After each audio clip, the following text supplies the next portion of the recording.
Every one of us in that series had been somehow touched forever by the phenomenon of Nightmare on Elm Street, you know. Robert Englund was always known as Freddy, and Heather and Nancy were inextricable. New Line Cinema had sort of been built on it. So when I came away from that conversation, I called up Bob Shaye and I said, you know, I think I want to make a movie about the phenomenon of the movie and use that as the basis and jump outside the stories entirely, and also try to deal with this whole idea of censorship and whether horror films are good or bad, or whether they cause people to do things.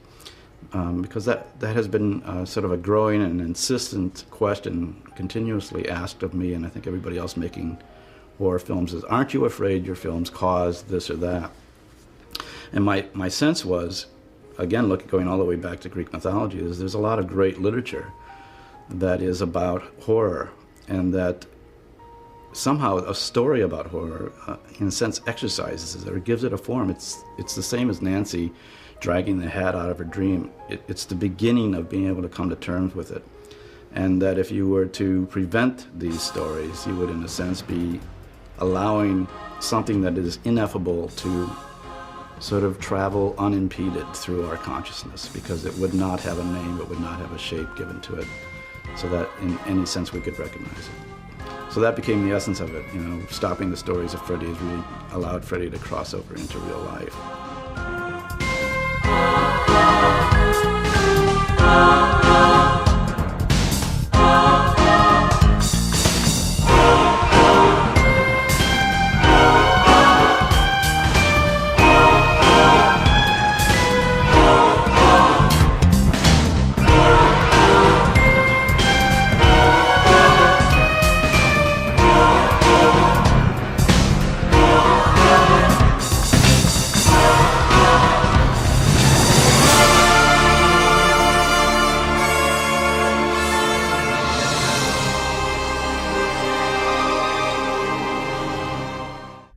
What's going on? Welcome back to Adeline's Horror World. My name is Adeline, but of course, you guys already know that.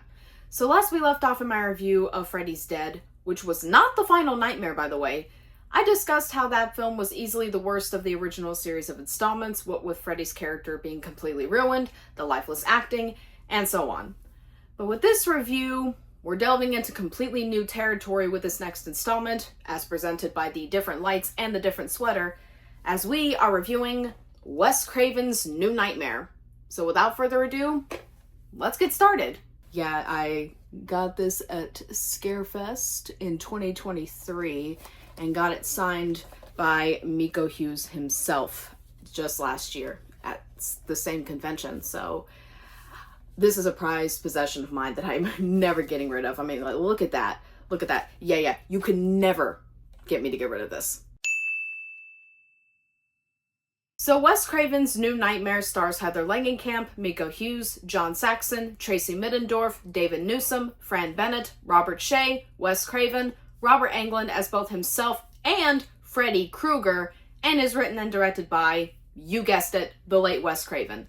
This film is the only installment, with the exception of the 2010 remake, to take place outside of the original continuity of films, as it focuses on a completely new and original premise that has a surprising spin on the Nightmare storyline. It is 1994, and the 10-year anniversary of the original Nightmare on Elm Street is looming. Actress Heather Langenkamp, who portrayed Nancy in that film and in Dream Warriors, is living a successful yet content life with her loving husband Chase and their young son Dylan. However, due to the critical failure of the supposed final Elm Street film, Freddy's Dead, the story of Freddy Krueger has come to an abrupt end. As a result, weird occurrences begin to take place in Heather's personal life. Creepy telephone calls from who she perceives to be a recent stalker, Dylan beginning to act very strangely after having watched the first film without her permission, and violent earthquakes that seem to mostly target where she is living. As the circumstances grow more harrowing and life-threatening, Heather begins to search for answers in order to stop the nightmares she is now having and to protect her son. When she goes to Wes Craven for help, she is told that an evil entity that has existed for an unknown amount of time was trapped within the fictional Freddy Krueger in the movies, and now that the films are over, the entity has decided to stick to the form of Freddy Freddy, planning to cross over into reality. Heather is the only one able to stop the entity, and, desperate to save Dylan, she has to make the hardest choice of her entire life: step back into the role of Nancy Thompson one final time to defeat him. So because of the critical failure of Freddy's Dead, the Nightmare on Elm Street franchise was pretty much dead and buried 6 feet under for the next 3 years. As a result, New Line Cinema were pretty unsure on what freaking direction they could take the franchise after this. I mean, they had just made an installment that was the bottom of the barrel for them at the time, what with Freddy's obnoxious and incredibly unfunny one-liners, the stupid Looney Tunes tone they chose to take the film in, and even some of the offensive aspects. Those were enough to drag the movie down to a whole nother level of bad. So, the studio went back to square one and went back to the director who started it all, Wes Craven. Wes was hired on to direct the 7th installment with one crucial goal in mind: to right the wrongs that the studio had made with the previous sequels.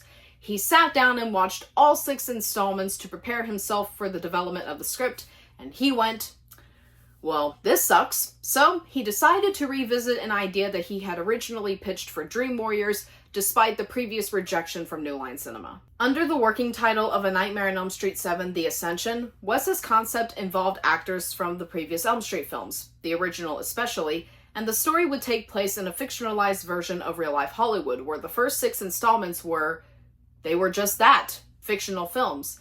And Wes's crucial goal was to make Freddy scary again, lighting him more in the shadows and making him more of a menacing presence, rather than him being the cartoonish caricature that he was in some of the previous films. While the script did contain scenes of earthquakes happening, the idea actually became more of a reality when the Northridge earthquake hit Los Angeles in January of 1994, which had the magnitude of 6.7, the largest recorded of that time in the area to this very day. But Wes actually got creative with this, having the production team incorporate real footage of the damage into the film. Clever, but very eerie that this actually ended up being the case.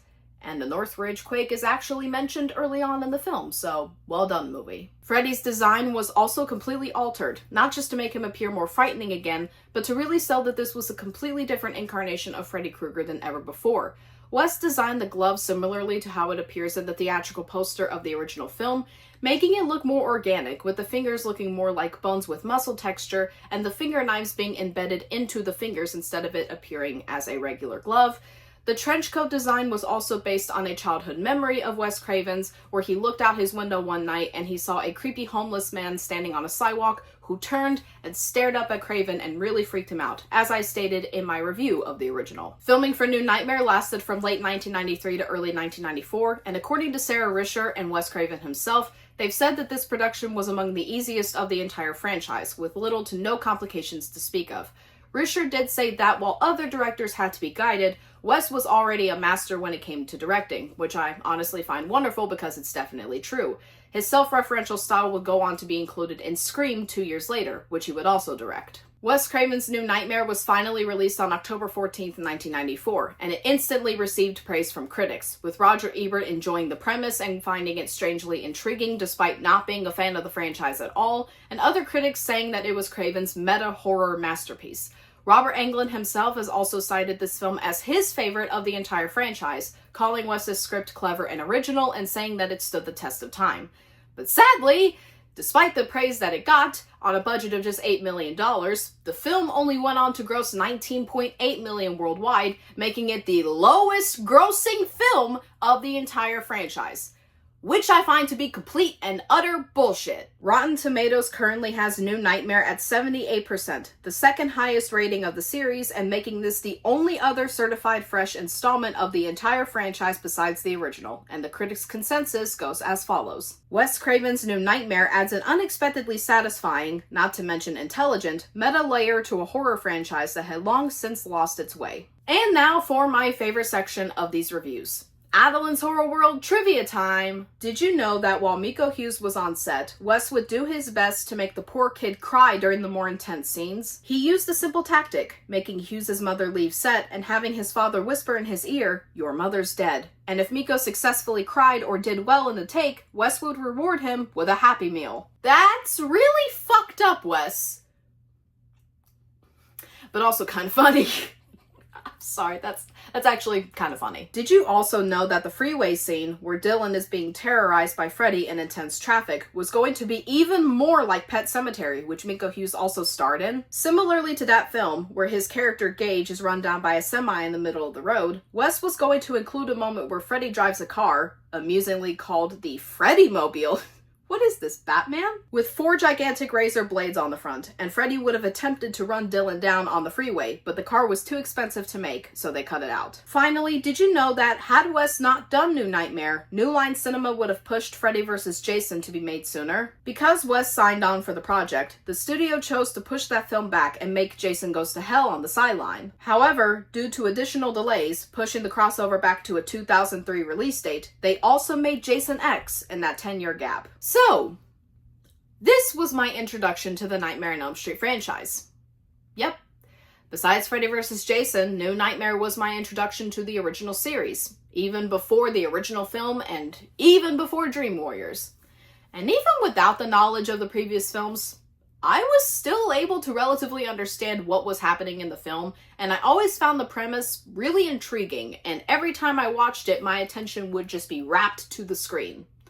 But I did choose to sit down and rewatch this film for this review. And this time, I am not sorry for the opinion that is about to follow. Wes Craven's New Nightmare is my favorite film of the entire franchise. Oh wait, not just that. This is also one of my favorite horror sequels of all time as well. Oh wait, not just that. This is also my favorite Wes Craven film. More than the original film and even more than Scream. So allow me to tell you why. So first, let's get my biggest positive out of the way first.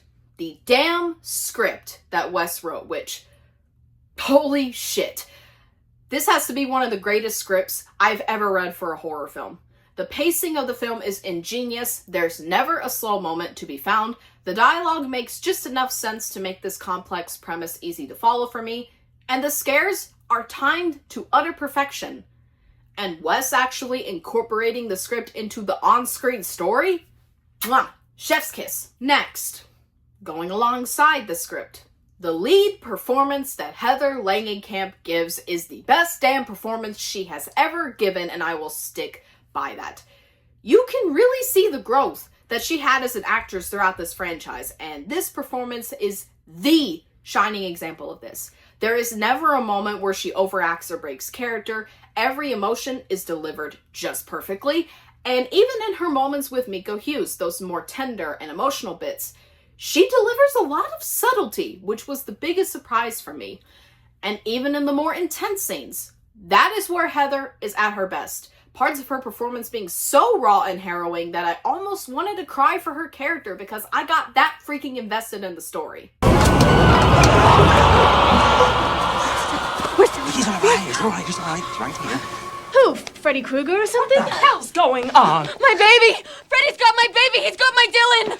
He's been taken downstairs for further testing. But he was just here! Where's my son? Where is he? Where are you, bastard?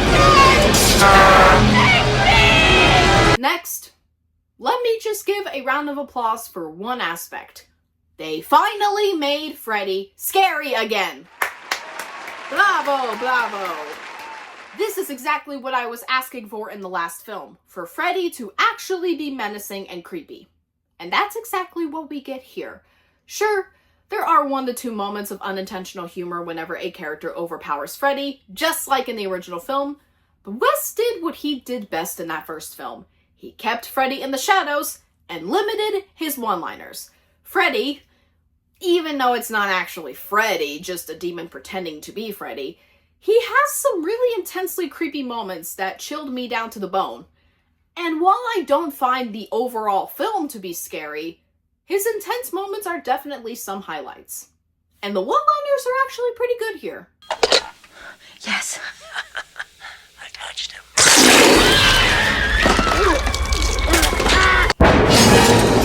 Miss me. Hey, Dylan. Ever played Skin the Cat? Pick a pet for the Rugrat bitch. Next, to put it brief, I have to give it to Wes once more for making the nightmares more subtle, just like he did with the original. There are multiple moments where you're not sure if Heather is actually still awake and witnessing all of this for real, or if she's asleep and is dreaming. And with the idea of Freddy invading the real world, it makes that uncertainty even more apparent. Every nightmare scene is written to perfection in this regard, and they're among my favorite nightmare sequences of the entire franchise. Next, the few kills that we do get are terrific. While we don't see much of what happens to Chuck and Terry in the opening, their kills do have some brutality to them that does make me wince. Chase's death is just gruesome and hard to watch, especially with me not really wanting Heather to lose her husband, so it has some emotional stakes there as well. And Julie's death actually kind of tops Tina's death in the original, with the way they use the rotating room whenever Freddy drags her onto the hospital ceiling. Side note, I actually kind of enjoy how we actually see Freddy in the real world doing this as opposed to the original where he was just invisible in the real world. Even if I'm not the biggest fan of the way Freddy's design looks under the harsh lighting, it just makes it look a little too fake, more like latex, but it was still a nice touch. Julie's death might actually be my second favorite death of the entire franchise, behind Jennifer's death in Dream Warriors.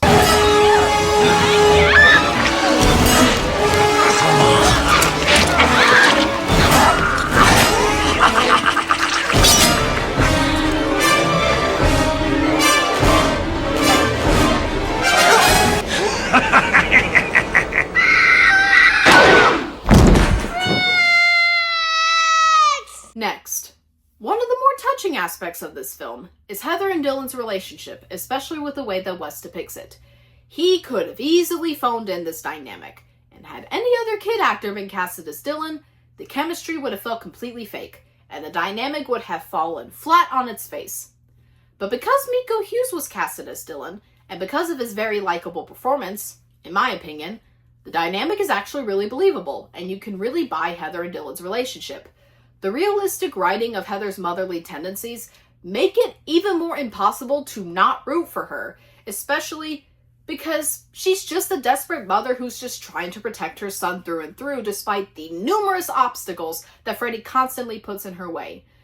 And their scenes together are among the most emotional scenes of the entire franchise, at least for me. Next, J. Peter Robinson's score not only tops Charles Bernstein's score in the original, but it's also one of my all-time favorite horror scores. Each piece of music fits seamlessly with each scene that it belongs to. The creepy and ominous underscoring works so well. The grand and epic orchestra is so powerful and goosebump-inducing, and even the more tender bits of music bring tears to my eyes. In particular, Dylan's theme really works with the scenes between Dylan and Heather, and it's honestly one of the most emotional pieces of any horror score that I've ever listened to. Next, I love the third act, and it's my favorite third act out of the entire franchise.